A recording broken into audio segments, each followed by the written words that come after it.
We are back in the studio. It is 2019. Welcome back. I'm Leonie and this is Hope Meets Banter.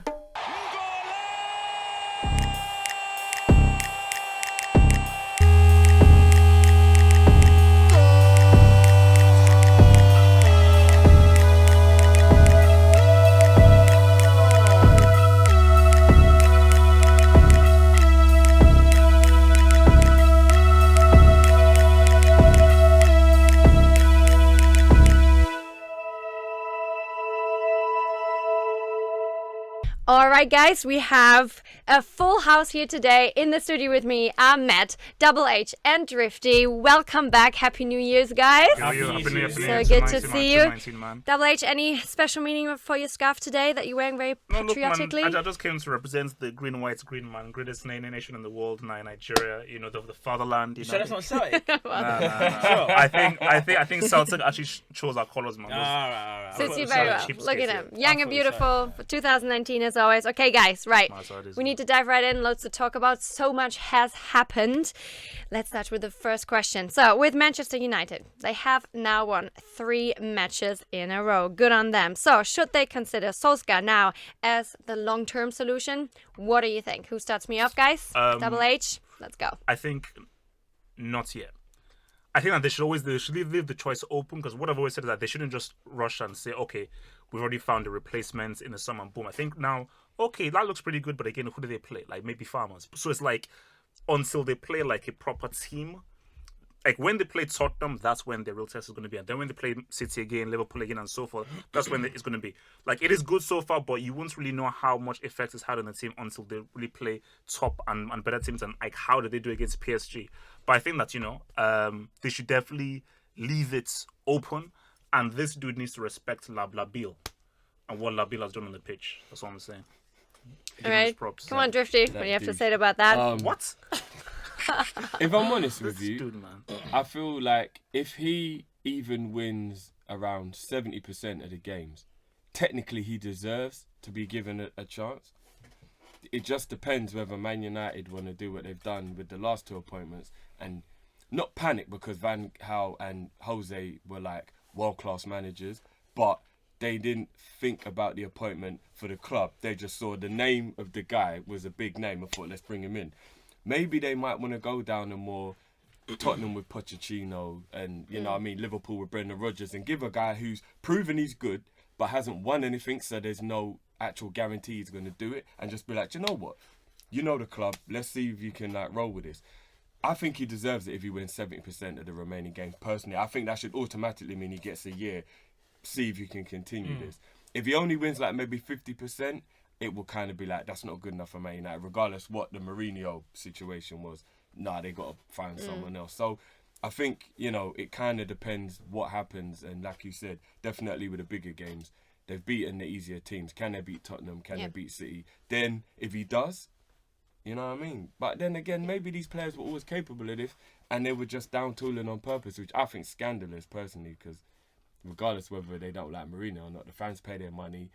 The fan season's basically over now because they can't win the league. Do you know what I mean? It's like they were doing this on purpose, which it looks like. No. I don't. That's not right. They weren't. No, it was on purpose. No, it wasn't. You don't flick a switch. Form doesn't switch on and off. They literally went, woo, the lights are on now. Hey! Come on, man.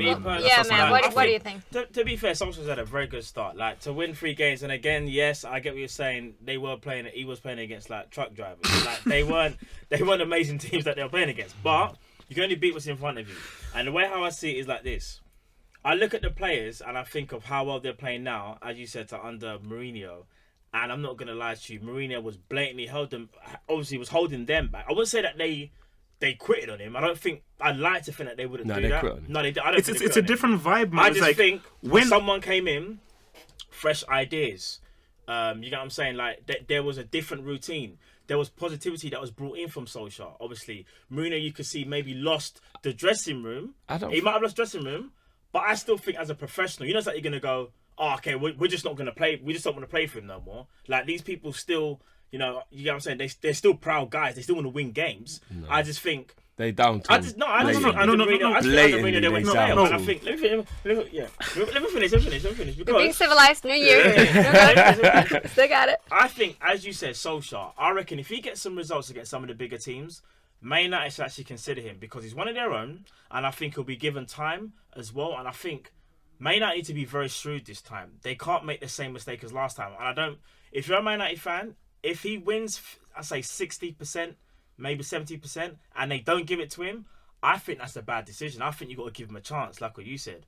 But I think if he only wins against the smaller teams and can't get results against the bigger teams, then maybe look somewhere else. But I think he's in with an early shout. That's one thing I will say. I've been impressed so far, even though it was against smaller teams. But okay, do you think that maybe because I just thinking back to Fulham, right? They had a coach change and then they won one game. I mean, the shine wore off really quickly because they only won one and then they started losing again. I'm quite sad about that. But anyway, do you reckon that maybe that was a 3-time thing and then the shine wears off because everybody wants to impress the coach? No. But then basically, I think the key thing here is Pogba.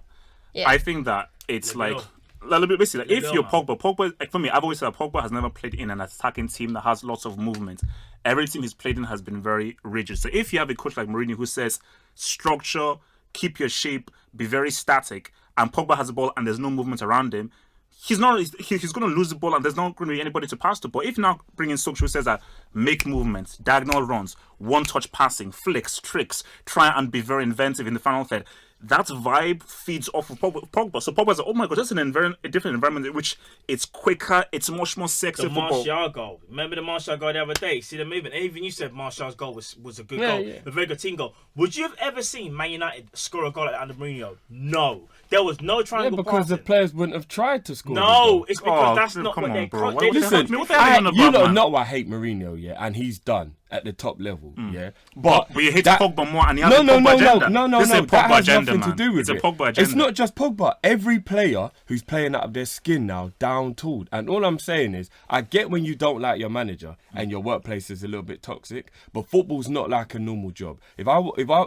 in Superdrug and my manager's getting on my nerves, I don't care about Superdrug. If I play for Man United, I have to wear the badge with pride. It doesn't matter if I don't like my manager, and I can't be deliberately crap for month after month, and then all of a sudden when he's gone, be like, I'm going to start playing now. How has he done that?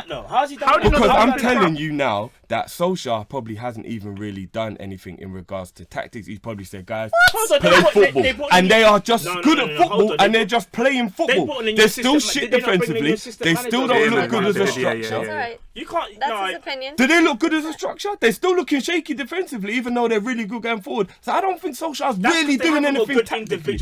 I just think were they that good going forward under Mourinho? Did they have this kind of movement under Mourinho? Did they have the fluidity that they have now? Maybe not the fluidity, but at times they were still good under him. Remember, you only think about this season. He's been there for 2.5 years. There were previous games where they've done good in attacking football. But they were never fluid, bro. They won games. I'm just saying. I think Drifty puts out a fair point here from Drifty, but like the question is, so Pogba at least looks like he's found a good place and a good strategy. So the question is, like, can he drag Manchester United in the top 4? Can he go that far? No. Do you know what? It's no. There's no. It's over. They're not sticking no, top listen. Listen. One thing I will always say, don't ever rule out Man United. They are a massive. That's exactly what I'm doing. Ruling them out. And on top of that, you got to look who's above them. Arsenal. What you telling me? Arsenal aren't going to drop points. You're telling me like even Spurs aren't going to drop points.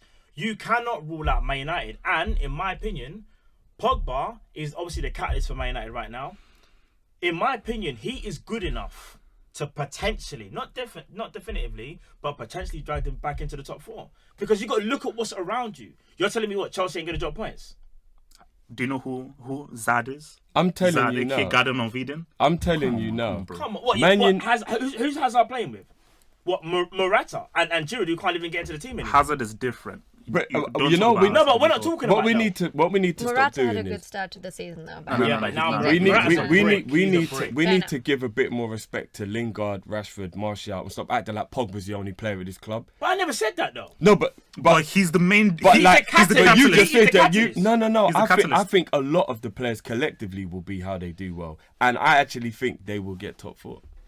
I actually think Chelsea and Arsenal will be the two teams that miss out. So you've gone from saying Man United under Mourinho very, very poor on whatnot, yeah? Yeah, but Now, I'm watching now, Yeah. and the players are doing what they're potentially capable of because now they're playing again. All right, okay. And out of So now that they can get top 4. Out of all the players that have been playing recently for Man United, who has been their standout performer? I think he's actually been Rashford. You see, this is you're being What, you're just contrarian. going to say because Pogba Total scored goals, Pogba it means hits- he's been the main guy? Did So you see his- what so Rashford his did the other day? assists, his playmaking, how he's been I controlling the game. didn't even So get to Pogba- stats. Too many people want- Before I went into too many stats, people So want- Man I United didn't are know now it was stats. I Pogba didn't say FC, catalyst. yeah? Is Very, that what very you're... No, I'm not saying that. start No, to the year. No, can I say no? Double H. No, they I'm not hate. saying that. I think Drifty has an issue with Bill and Pogba He does. for some reason because if you're going to be Just objective, overrated. I don't have a problem with it. okay. He's just But overrated. honestly, if you're going to be objective and you look at what this guy is doing, both defensively, playmaking, Oh, no. wise, I'm not controlling, going to have you attacking-wise, talking shit. Defensively, he hasn't done anything. He's still losing the ball. He's still... All right, listen, you lot are looking through tinted glasses, man. Okay, I'm so telling you. Pogba in that last game, was he man of the He match? still was in the last losing the game? ball and giving the ball away, trying to do stupid things. He's not good So defensively. hold on. Kevin De Bruyne never loses the ball, no? Kevin De Bruyne doesn't do stupid things though. So Pogba would Pogba try and does flick it stupid over things. people's heads and things like that and lose possession. It's like, bro, there's no need for that. You have to keep trying things. I mean, that's the kind of guy that he has. He's a flamboyant okay. guy. Pogba has X factor. When people like he has X factor, I hope he he's could trying win to you a flick game. the ball over people's heads when we come to town because he ain't doing none of that shit. Well, he to wasn't win allowed on the things. pitch when Mourinho was there, remember? He wasn't even allowed, so... Listen, Man United's more than Pogba. That's all I'm no saying. one's saying... No, that's you not lot are like- acting like they're No, Pogba but- FC. No, but That's hang what on, Every you lot team are has a acting star man. Every team Of has a course. catalyst, a star man. So it's like Whether you he like is it. the guy he's the central midfielder and he's the playmaker. And for you to say that this guy hasn't been money He's for the the last 3 catalyst, games, bro. come on, man. Everything I didn't got... say he hasn't played well the last 3 games. I said he is not the reason they will get top 4. Collectively, as a team, is why they will get top 4. They have got a lot of good players. Sanchez will probably start playing better now. Sanchez. So you can write off all you want. I don't know about Sanchez that. is done. And like don't I know, said, man. Rashford, Martial, Lingard, no, all of 100%. them will They're play a all part playing in well, it. but there's always one person. Like, there's always No, one there person. is sometimes it's collective. Man City doesn't literally just have one person. Hold on. They all Hold collectively on. play Has well. Kevin De Bruyne played much in 2018? No. Were they in the league? What? So you're gonna say No, that no, they're I'm second asking because the Kevin De question. Bruyne I'm ain't asking been the there? question. De Where Bruyne they is league? a key dude. Yeah, De so Bruyne is a they're key telling me he's dude. not a catalyst for Man City, no? He's not a catalyst, he's not important. Fernandinho, maybe I'll let you have. Who talking is about the main guy? Is De Bruyne Who's the main guy for Is it City? the catalyst? Who's Is the De Bruyne main the guy? The catalyst? overall main guy, David Silva. Jesus Christ, man. No, So this you lot are is saying that ridiculous, Kevin De man. Bruyne is more... You know David Silva was injured and they lost all those games and now he's back If and De they've Bruyne won. wasn't in Fernandinho was Wait, missing wait, and wait, they let lost. me ask He's you- back and You now gotta they've put won. respect on Kevin's name. No, bro. Kevin's the guy, but Kevin is not the be-all and end-all of Man City. It's not a be-all and end-all. Every guy Never has said a that, but catalyst. he- David the Silva catalyst. and Fernandinho are more important to Man City than Kevin De Bruyne is. I tell you that categorically Are you right hearing now. this dude? And if you don't know Are you that, listening to this then dude? get to know. Okay. Fernandinho No. and Silva are more important than De I Bruyne. know. Okay, It's guys. madness. I think it's time to move on because Madness, bro. but you're debating a very good question here, which is why do teams keep on winning, right? And is it just because of there's one person catalyst, or is it actually other 10 players that make one person look good, right? I think we can't answer that today. I like the debate. But maybe we should move on, right? Because something happened to Arsenal, and even though we don't have Devo with us here, I think we have to talk about it a little bit. So they come back from a beating from Liverpool. She's pointing, right? You smell. They got some licks, boy. It was painful to watch, to No, say it the was good least. for me. Good for me. But I don't know about if you're an Arsenal fan, then No, then it was that's a just tough. beating. Like It was a even beating. starting the game off leading. Anyway, we've all seen the game. We talked about it. That's fine. But after kind of regaining their pride a little bit. I mean, it was Fulham anyway, but still. Do you think they can? Where can they finish this season? You think they're back up? gonna be I bad? think Arsenal will probably finish 5th or 6th. Okay. Sixth? My money's on them. It's between them and Chelsea who will finish 5th and 6th, in my opinion, at the moment. Yeah. I Because you're might putting change my Manchester mind. United I up might- there. Yeah, because I think the run Man United are run. The thing with Arsenal is they are very good going forward. That even at 3-1 in that game, even though they hadn't looked dangerous, I was still worried. I know obviously I'm a little bit more pessimistic than everyone else, but one through ball, Aubameyang bang, 3-2, all of a sudden, you know what I mean? Like, so they are always in the game. Always in the game. Maybe not 3 or 4-0 down, but at any normal scoreline, they're always in the game. Lacazette's playing well. Aubameyang is just a goal machine. Ramsey's a very good player. They are pissed they're losing him. So going forward, even Iwobi and Maitland-Niles against Liverpool, they were really impressive for me. Even though their team lost, I think they played well. You know what I mean? So going forward, they're fine. It's just that defence, man. They really, really don't look like they know what they're doing. It didn't look great in Fulham game as well. Sessegnon, right? I didn't watch the game, but I heard Sessegnon should have put them 2-0 Yeah. Chances. Bro. I heard he should have put them 2-0 up before Arsenal scored themselves. He had two really good chances. Two good chances, man. Yeah, it's defensively for Arsenal. And I've never seen a team that looked so bad at the back that you almost can't figure out how they can fix it. Like, normally a team would be bad, you'd be like, oh, but if they do that, they'll be all right. I don't know how Arsenal fixed this. A whole new... Oh, no. Do you know what was for me? Sorry, just quickly. Do you know what was for me? The standout goal, even though it was a good goal. You see Firmino's goal, yeah? Now, I'm not taking anything away from Firmino when the two guys slid, but if you saw their challenges or the lack Socrates of... and Mustafi, the Mustafi's, way they Mustafi's, dropped man. on the floor... It was under sevens defending. Like they were playing a computer game and someone just turned off the control pad. They just dropped like that and didn't move. It was shocking. No, and I was like, I was celebrating the goal, going crazy. Like, yeah, Firmino, but the defending was so bad. Disgraceful. No. I think like when like that Firmino's second goal, that's when I said no. Like for a top team, that's disgraceful. Like, I say anything about Firmino, like that's a kind of goal that if you see a guy score it like in school or something, like oh my gosh, you laugh. Like I've never seen a goal scored like that in such a high-profile game in a top 16, where like literally a guy just it's almost as if that was like a star player playing against like semi-kids or something like that. And I think the issue is that Emery is not a defensive coach. Like, if you had a defensive manager and a defensive manager coach, you can make them work as a unit. But because Socrates, I saw him at Dortmund, he's a good defender. He's a good defender. Lichtsteiner was at Juventus, but Lichtsteiner was playing in a defensive unit, so he looks good. Socrates, it was, I think, defensively, they were still a bit better. It was a more attacking team, but they were still good defensively. But what you have is Emery is all about attack. So the good attack, but look at Emery with Sevilla, Emery with PSG, freaking... The miracle at Camp Nou when they gave off the 4-0 lead. He needs to hire a defensive coach. But so I would say, I mean, Emery, right? He's the king of substitution, right? We talked about this earlier.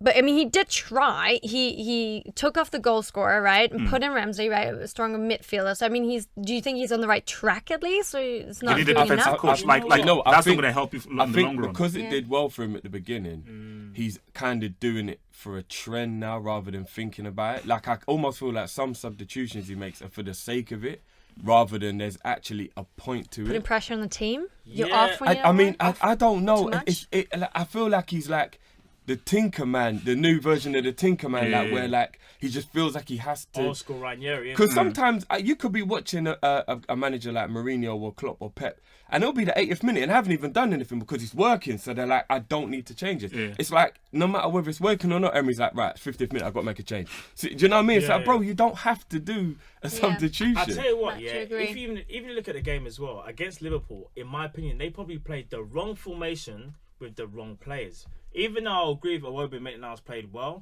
Lacazette has to start that game for me. No. It would be worse. And I'll tell you what, you need bodies in midfield. The more attacking they'd have went, the more we probably would have beaten. But hear me out though. Aubameyang, I think he's obviously joint goal scorer in the league with 13. People don't understand how much Lacazette has helped this man score goals. That's the thing; they work well together. Now I'm not saying Aubameyang can't score goals by himself. Of course he can. He's a world-class striker, but.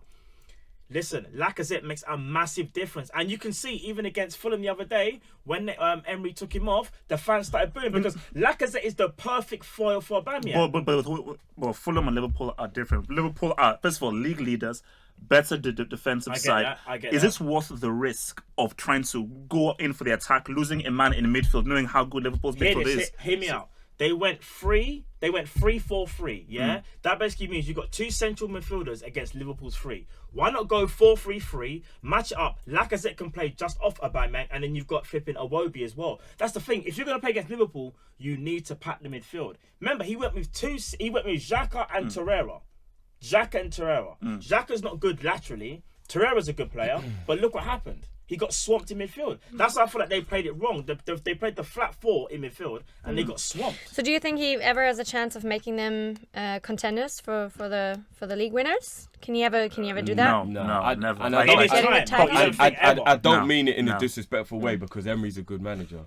But I just think there's coaches that are elite and there's coaches that are just below, and he's a just below manager. He doesn't go in a category with Ancelotti, Klopp, Pep, Mourinho, obviously old school Mourinho. You know, like he doesn't go in with those guys. What about, I suppose, Heinkes? He doesn't go in that category. He goes with Tuchel and you know, like the managers who were just the level below. People, What about devil's advocate though? They get a whole heap of money. Say they spend, I don't know. Is he good at spending money though? He's never had money to spend. But again, man, if you give Emery, I don't know, say 100 mil. And then that's not including the money you get for people coming in, yeah? How do we not know that he can't? Because you got to remember something. The team he has now is not his team.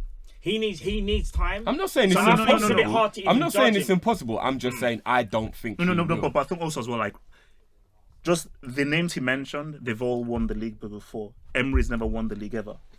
And also, I don't think... PSG, innit? Okay, once. But he lost to Monaco as well.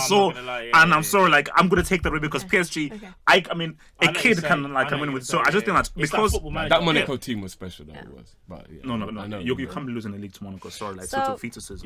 Matt, you said a nice trigger word there, spending the money. So you know who just spent the money? 58 million to be exact for Christian Pulisic. Pulisic. Thank you very much. Signed by Chelsea for 58 million, right? He played for Dortmund a long time, I think 4 seasons, right? And he won the German Cup in 2017. Think good purchase? Is he worth it? 58 million. That's a lot of money. That is a lot of money. He is worth it. I wanted him at Liverpool. I'm actually really pissed off that Chelsea signed him, yeah. I think, personally, that's a good signing for Chelsea. Do you know what it also says to me, though? It also says to me Chelsea are going to lose Hazard. I think Hazard is gone. Wait. So this is a Hazard replacement. It's going to be because that's the crap I'm hearing. I think personally it's going to be one of the replacements. Eden Hazard apparently has been in contract negotiations for months. Chelsea have tried everything. There's a reason why they decided to jump on Pulisic. Pulisic has been theoretically been available since last season. Yeah, Chelsea were looking at it from then when he was available because they had feelings that Hazard might go. This, to me, confirms Hazard is going. I know some people are saying it's the other guy that might be going. Hudson-Odoi, I think his name is. Hudson-Odoi, yeah. Now, I don't see that. I really don't. I see Hazard leaving. I think it's a good signing for Chelsea. In regards to us, Liverpool, I'm a bit disappointed that we didn't get him. I can't lie to you because I think he would have improved the squad. But I kind of see where Klopp's coming from. In my opinion, he's not walking into our starting 11. Don't break anything you don't need to change anything right now. Obviously, he would just add. But at 19, he would probably be okay with not knowing he's going to literally come but he wants game time. That's another reason why he wants to leave. Remember, Sancho's bench. Yeah, but no disrespect because Dortmund are a good team. But there is a difference between sitting on Dortmund's bench and sitting on Liverpool's bench. No. As you say, he's only 20. He's America's golden boy. Like, when you're America's golden boy, you have to start editing your stats. But there is a difference between sitting on Dortmund's bench and being on Liverpool's bench. I get that, but if you're 20, if you're 19, 20, yeah, and like you're at one of the best development teams in Europe, who I think Dortmund are, they're very good at developing youngsters. Why would you leave? Even if you signed a team, he may have fallen out with. No game time, bro. No game time. He doesn't get no games because Royce has obviously been fit. Sancho's been a star. He can't get in the team. So no. I mean, for me, I think that Pulisic, it's a good signing. It's not the signing that Chelsea need. Chelsea need a striker. That is the priority. But what if Hazard leaves? So, I mean, for me, Pulisic is like, no one can replace. The only people that can replace Hazard is Neymar or Messi. Those are the only guys that can replace Hazard. There's no one else. So if Hazard is leaving and I think Pulisic is a replacement, that's crap. That's a so easy, relax. This is my flow, man. Relax. So basically, my thing is that I just think that with Pulisic in there, it's good. But if you're saying Pulisic in and Hazard out, that's a bad move. I can't stand up for that move, man. But they got to start somewhere. I need Zad in there, man. I need Zad. Top three. You've made a valid point. There's no replacement for Hazard. There isn't. There are.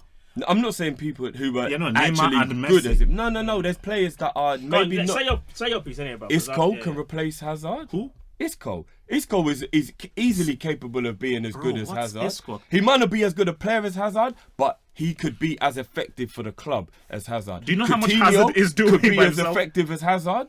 There are other players. Who else? Coutinho. He's not happy at Barcelona. Can you really see him going? No, all I'm saying is Neymar and Messi are not the only two players in the whole of world football that can replace Hazard. But I think he's talking that's like over the if top. you take one player, because what you're saying is I kind of agree. If you're saying give me Pulisic and give me Isco. Like 2 players of that quality. Okay. Because as you said, I don't think with Hazard you can get like that one replacement. No. That's what I have to agree with him. If you could keep Gareth Bale fit for a season, Gareth Bale could replace Hazard. He could do what he does. There are players. You're asking a lot from Bale, though. But all I'm saying is, as good as Hazard is, because his consistency isn't like bang, bang, bang every single game, all thing. There are other players who come in and do what he does. I have to disagree that one player can. I can't think of one player that can have the same impact that he has.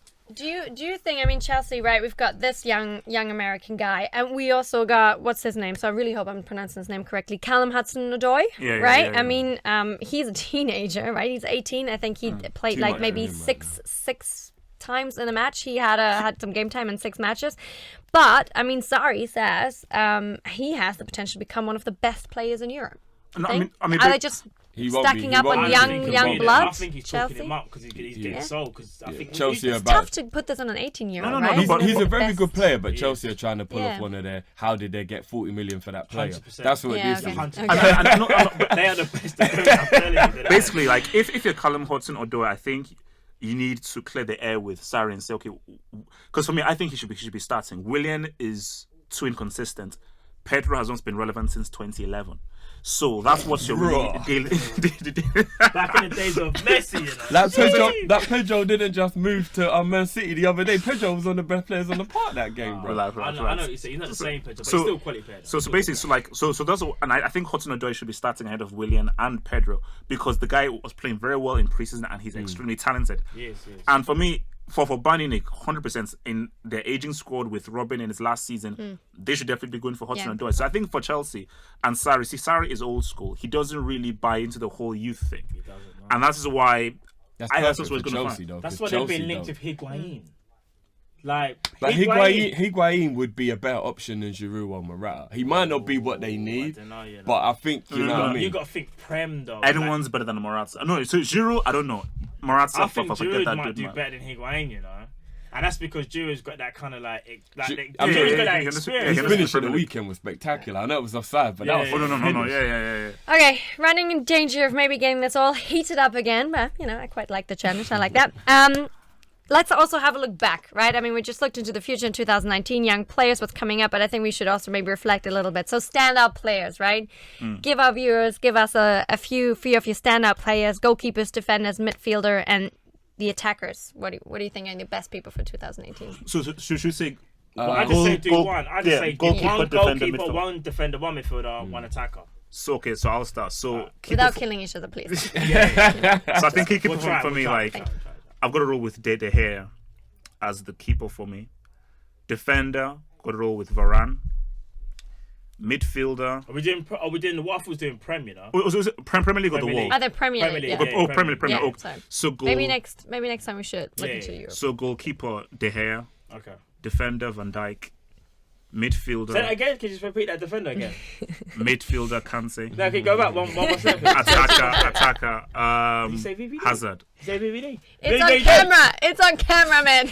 We got it. It's recorded. Actually, you know what? Attacker. Even if it pains me to say this, basically Salah / Hazard. So, I was thinking Salah's name has to fall. That was my pick. You gotta pick one. Like Salazar. Salazar. I'll go next. All right, Even though he played half of the year in Italy, I'm going to give it to my boy Alisson. I don't think Alisson is a better goalkeeper than De Gea overall, but to have the clean sheets that he had at Roma and then to come to Liverpool and have the clean sheets he's had at Liverpool, he deserves to just go in there. You know, for the whole of 2018, you get to Alisson. Think about how many clean sheets he had at Roma. No, I'm just saying. And then, you know what I'm saying? I don't think he's a better goalkeeper than De Gea, but if you've had like 20-something clean sheets in a year, that's amazing. So I'm going to put him in goal. Because of clean sheets. VVD's going at the back, obviously. No, did you see Alisson's pass? Jesus. I'm putting VVD at the back. Pick a bloody team, man. Who's your midfielder, sorry, again? Kante. Okay. Just double checking. Got to double check with these guys. This is going to be a bit crazy because it's going to end up being my team. I mean, no. Salah's going up Oh front. no! Don't say. He's it, allowed don't to say say. it. It's his Salah's team. going- He can, Oh it's his my choice. God, It's man. his choice. He can pick This whoever he wants. dude Salah's Say going it. up front, Deranged, and in man. midfield, Oh my God, he's gonna say it, man. Don't do it, please. do you know what? I'm going to give it to Fernandinho. Okay. See, it's not as bad as you But anticipated. literally, Just keep it with Fernandinho and just move on to the. okay, Fernandinho, Salah. So I'm going Alisson, Van Dijk, Fernandinho, Salah. Great, good job. All right, for Matt. me, right, goalkeeper, I'm giving it to Edison. I think them winning the league and him being a vital cog, and people don't understand. I know City have possession of the ball and that, but he's made some important Critical saves. saves, yeah, critical Very, saves. very underrated goalkeeper. Some would even argue better Alisson. Some would arguably say, you know what I'm saying, they're on the same level. Defender, obviously Virgil van Dijk. Let's just get that one out of the way straight away. Midfielder, this is where it becomes tough. For me, it was that of Fernandinho and David Silva. I wanted to put De Bruyne in there, but De Bruyne obviously been injured for quite a bit of 2018. So I'd have to say David Silva. David Silva for me, midfielder. And obviously attacker, so obviously Mo Salah, innit? Mo Salah. There's no one else. Actually, let me change my thing because. Oh, no, no, no, he no. wants Wait, to this is change not the- it. This That's is not Premier League, this the is Premier League. game. No, okay, no. Midfielder. I'm afraid we ran out of time, so we have to like close the show now. No. Midfielder, I'm gonna say De Bruyne as midfielder and attacker. Okay, technically it's Salah, but I just think that people should just give half double the H. bit of Oh that's my what I'm God, saying. this guy. Okay. So, Thank Salah. you so much. Right. I can't tell you who my favorite defender or goalkeeper is, but I can tell you who my favorite boys are. Clearly Matt, Double H, Drifty, and Devo. Thank you so much, guys. So much fun today. We have to wrap this up now. Don't forget to follow us on social media. Happy New Year again, and see you all next week. Thank you. Bye. Big old Pogba hater, man.